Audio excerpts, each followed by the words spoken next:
What's up, guys? Welcome to Daily Dose of Reddit. This is your host, Zach, and today's subreddit is r/IDontWorkHereLady. Alright, this story's called You Don't Work Here, Lady. Woman tries to use our store as her own Etsy shop. I worked in a large department store back before there was Etsy or any similar service for artists to open up independent shops. I worked in the back office administration piece, not out on the floor. One day, one of the checkout girls called me over and said they were trying to scan a lady out, but one of her items didn't have a barcode. I figured maybe it had been stuck on somewhere strange, but checked it out and I didn't see anything. In fact, I didn't even recognize the item when I looked to see where I could find a second one to scan, and I knew the store pretty well. It was an absurdly hideous piece of almost handmade looking costume jewelry. Not like anything we offered. I thought maybe we had a new supplier I'm unaware of, so I looked at the tag and lo and behold, it was a hand-drawn price tag. So definitely not ours. There were a lot of shops in the area, so I figured someone bought it nearby and it slipped out of their bag, or they set it down by accident, and this customer assumed we were selling it because of the price tag. I figured whoever left it would be back to look for it soon. It was way overpriced, $80 for the one necklace. So I brought it to customer service and returned to business as usual of counting the minutes to close and regretting my life choices. But as the day marched on, a few more people appeared with similar stuff. Some more jewelry mostly. One with a sweater that was actually a sweater we did sell, but with huge garish rhinestones added on it that were definitely not a SKU we offered. People kept coming to check out with lots of things we actually sold, like makeup mirrors, handbags, and shoes, but all with unnecessary rhinestone sequins and beads glued on that definitely didn't come from us or the original manufacturer. So finally, the manager just had staff do a sweep of the store and collect anything with rhinestones on it, or anything with a handmade price tag, and put them in the lost and found. Though we did wonder how someone's personal belongings would become scattered all throughout the store, and didn't think they could have really been accidentally lost. Our working theory was that someone got in a fight with their shopping companion and did it out of spite, like maybe a couple broke up or a sibling rivalry or something. But we'd resigned ourselves to the fact that we'd never know. Our lost and found was a single basket about the size of a TSA security bin at the airport, and there was so much of this stuff that it overflowed past the top.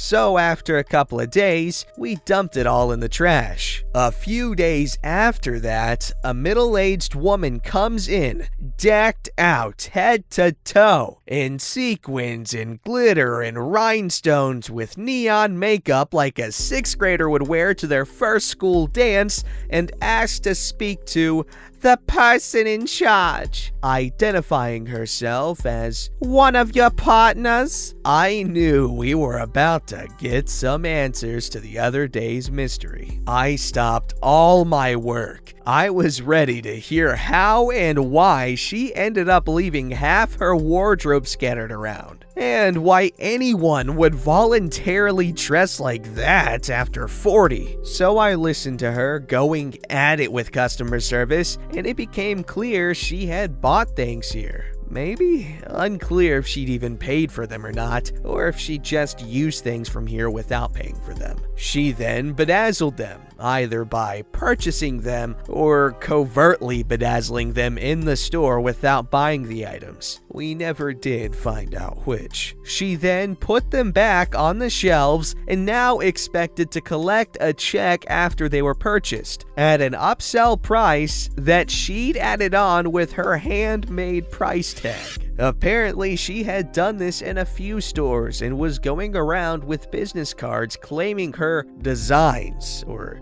bedazzled versions of department store products, were sold in big department stores like Karen's Fab Designs, as seen on the shelves of Macy's, Nordstrom's, JCPenney, and more. The manager explained that this was not a consignment store, and she couldn't just leave altered products here for people to buy and expect to split the money with us. She was sure we must just not understand that she had improved the items with rhinestones, thereby making them more valuable, and was shocked when the realization set in that we understood what she was saying, but still didn't want her doing it. She was irate, offended, threatened to break off the partnership that we did not want and did not know we had, and eventually demanded the stuff back. The most senior manager on the floor had come over by this point, not because she'd asked to speak to the person in charge,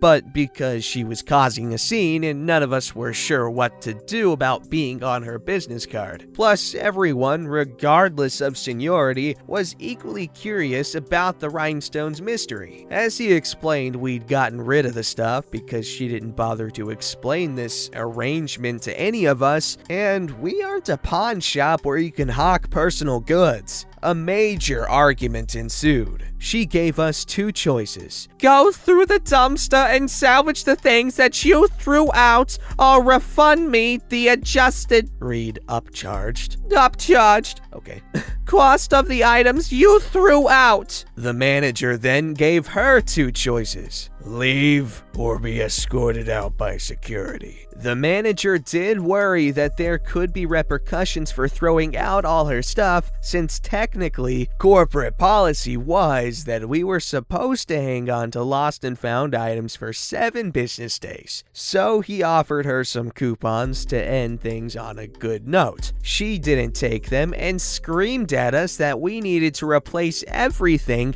and pay for new materials to re-bedazzle them. At that point, the manager more flatly insisted she leave. She didn't. Security had to escort her out. To our total shock, she kept telling security she worked here and really confused them because they'd never seen her, so weren't sure if it was because she was crazy or if it was because she was from corporate, i.e. someone who could fire them. We had to explain to security and her that in fact she did not work here and this partnership was non-existent. Again explaining that she couldn't sell her own products here in our department store. She kept saying, "We can negotiate you a higher cut. That was just my starting offer." So after a bit, the manager just gave up on explaining and stopped engaging with her. She tried to come in every day for a week after that, to the point we had a security guard stand right near the door to redirect her before she could even step over the threshold. She got in one more time through the fire door, with which she set an alarm off, and we had to evacuate the store. So we let her know loud and clear that next time the police would handle her. I guess some other stores had already made good on that promise, so she stopped coming. But she kept doing this elsewhere around town for several weeks until she was blacklisted by every store, from the highest end boutiques to the dollar store. I don't know if she didn't understand how stores worked or just didn't care, but she really created a lot of extra work for us. I will say this: many people were coming to the register to purchase her items, and that department chain is bankrupt now, so she probably has a lucrative Etsy type store. And the last laugh. I mean, you gotta respect the hustle, but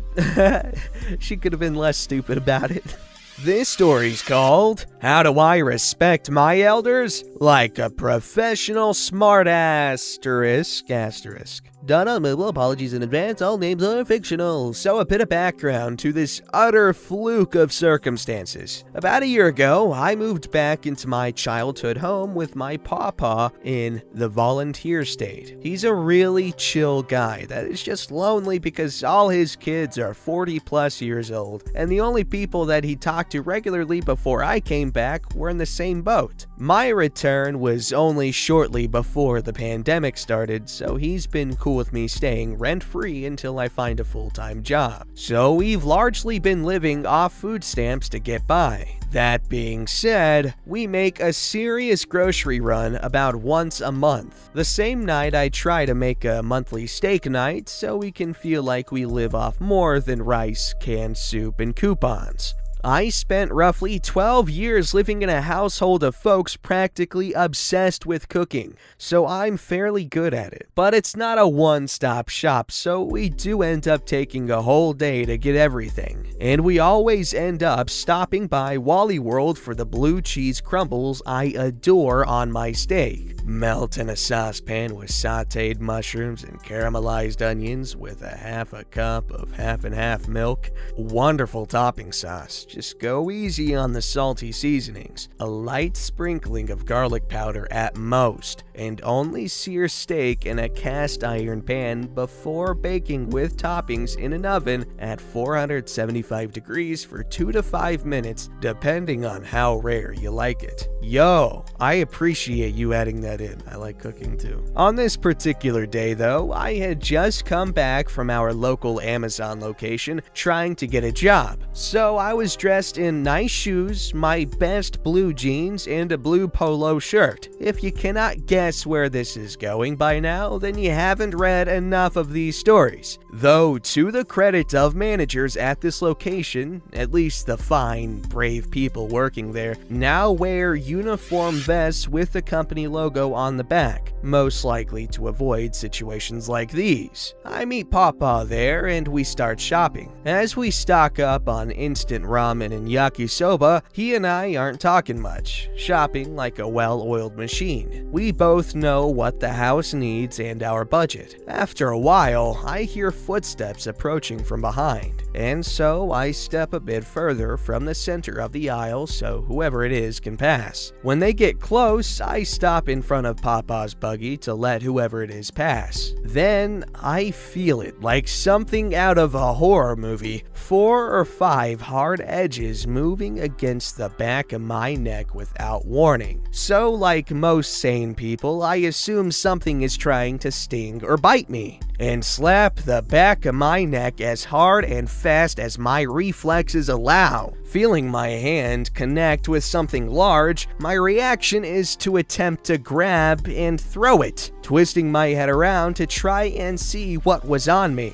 What I see is this frail-looking woman in her 80s looking at me in shock, the fingers of her right hand caught in my grip. Instantly, I let her fingers go and turn to face her, trying to lighten the mood with a wisecrack of, "Not your best idea ever, eh?" She narrows her eyes at me, and with her cheeks and lips sagging like an English bulldog, she grumps at me. "Excuse me?" "You're excused," I reply out of habit, gesturing she is free to get by us. And no, I wasn't oblivious to her temper. I was just ignoring it so we could all move on with our day. Apparently, she doesn't appreciate my efforts and smacks me on the arm. Not like it hurt or anything. I'm 27 of last month, 6 foot high, and the better part of 300 pounds. She looked like a strong breeze would snap her in half. So it had about as much effect as if she had swung a loaf of bread at me. Off to my right, I can hear Papa go, "Hey now." He goes ignored as the old lady says, "Is that any way to treat a lady, young man?" "I don't know," I reply as I rub the scratch marks on my neck.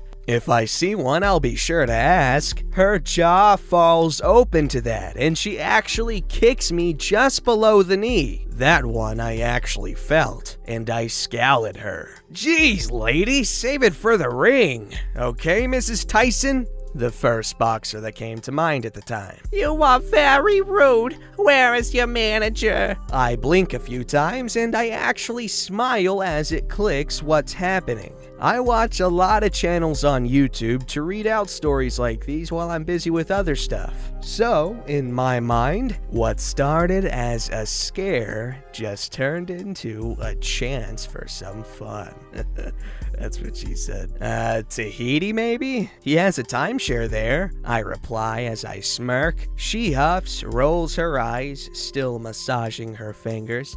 Oh, whatever. Just give me your name and the number to report you. My papa tries to cut in. Ma'am! She all but hollers. Name and number. Dramatically, I put a hand to my chest. Oh, but ma'am, that is so improper. I'll have you know my wife looks very poorly on me just giving out my number to other women. I'm single, but just want to watch her mentally trip over herself. She does an impression of a fish with her mouth before something catches her eye down the aisle. You, come here. I look and see an actual employee headed our way. I smirk and then blatantly stage whisper to him as loud as I can, "Run away! Run away!" If looks could kill, that lady would have turned me into fine red mist. The employee endured a few minutes of her chastising me to him, while I look bored as can be. He looks at me and tells her, "He doesn't work here." Spotting a chance, I loudly and sarcastically say over the lady's retort, "Oh, come on, Jimmy." His name tag said his name was Max. "Don't tell me you forgot about me. It's me, Ben Take It, middle name Doverend." My papa bursts out in the wheezing cough that passes for his laughter. He's the one that taught me that joke. So I ask Max, "You know where I can get my papa some tea?" The old lady seems to be catching on by this point, and so I am pointedly ignored while she focuses on Max. As Papa and I quietly make our escape, he looks at me and says, "Kid, you're weird." I glance back at the lady down the aisle and reply to him, "Better than crazy." He just shrugs with a nod and we carry on with our shopping. That's a really cool story and a really creative way to handle a Karen. An older Karen. Also, your papa sounds like a cool dude. Bend over and take it. That was funny.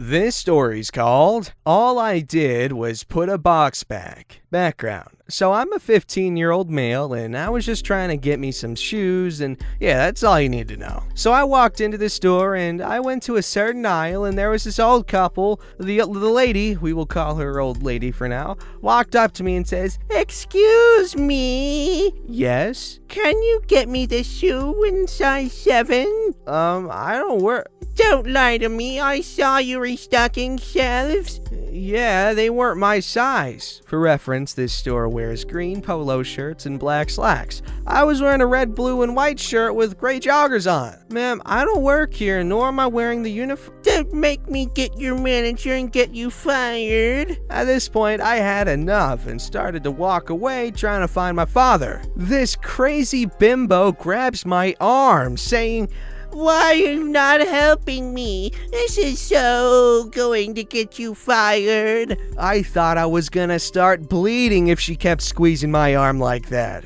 "Unhand me, foul beast!" Woman, let me go!" Normally, I don't swear in front of elders and others, but this was an exception. I ran for the register with my shoes and booked it outside and found my dad. I was shook. This happened all around 15 minutes ago, and I'm still avoiding that area just in case she sees me. Was I wrong for screaming at her? Edit. Thanks for the support, guys. Much appreciated.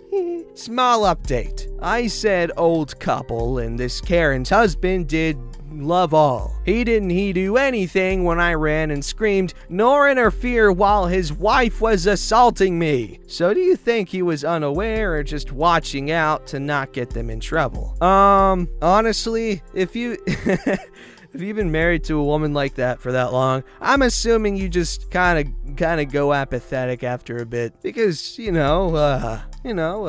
beaches be crazy. Which is exactly why we gotta do our part to keep them clean. Ooh, ooh, ooh. That's right. Clean up after yourselves. That's right. No littering. That's right. Clean up after other people. That's right. Help out your beached whales, because we all know you'd appreciate it if you were a beached whale. That's how it is, guys. That's right. Also, one last thing. Stop flushing them baby wipes. Okay, those belong in the trash, not the toilet. Don't forget to like, subscribe, and hit that bell to never miss an episode.